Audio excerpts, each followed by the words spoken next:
All right, folks, example 3 from 13.5 on the tangent ratio here, where we're going to give an exact value for the tangent of 30. So this is kind of a fun example to show what the tangent function and ratio looks like in terms of exact values and maybe making a little bit more sense of what it is.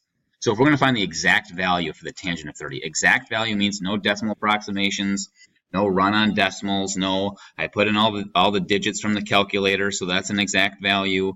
We want symbols to represent the exact value. So what we're going to do here is we're going to draw a 30, 60, 90 triangle. Why are we going to draw a 30, 60, 90 triangle? Because we're trying to find the tangent of 30. So we have to have a 30-degree angle in our triangle here, and since it's the tangent ratio, we have to be working with the right triangle.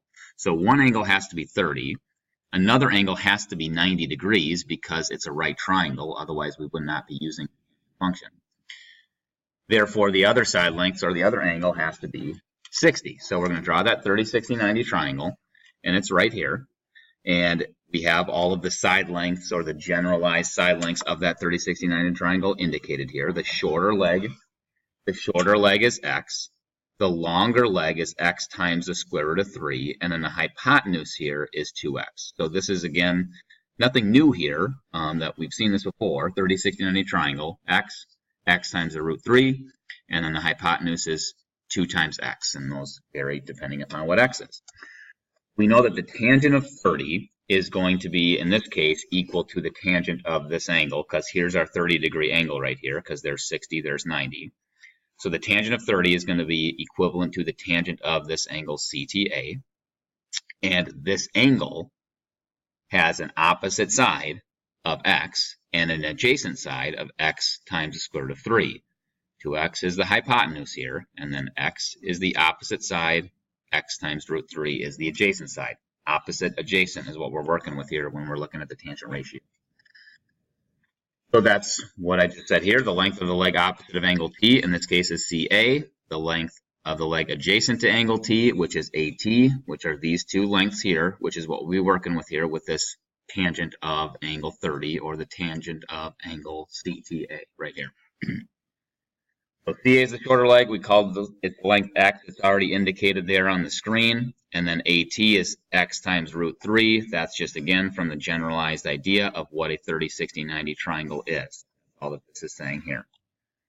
And then we substitute in the values for those. So the tangent of angle 30 is equal to the opposite side length divided by the adjacent side length. X is the side length opposite of the 30-degree angle.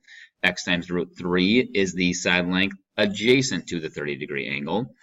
And then the x divided by x cancels out. So we get 1 over root 3. The issue with this right here is that we can't have radicals in the denominator, or radicals that are irrational in the denominator. So we have to multiply the numerator and the denominator by root 3. If you multiply the denominator by root 3, 3 times root 3 is 3. 1 times root 3 is root 3. So the tangent of 30 degrees is equal to the square root of 3 over 3.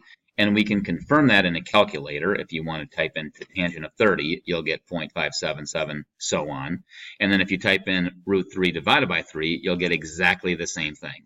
So the tangent of 30 is equal to square root 3 over 3 as indicated by the generalized form of a 30, 60, 90 right triangle.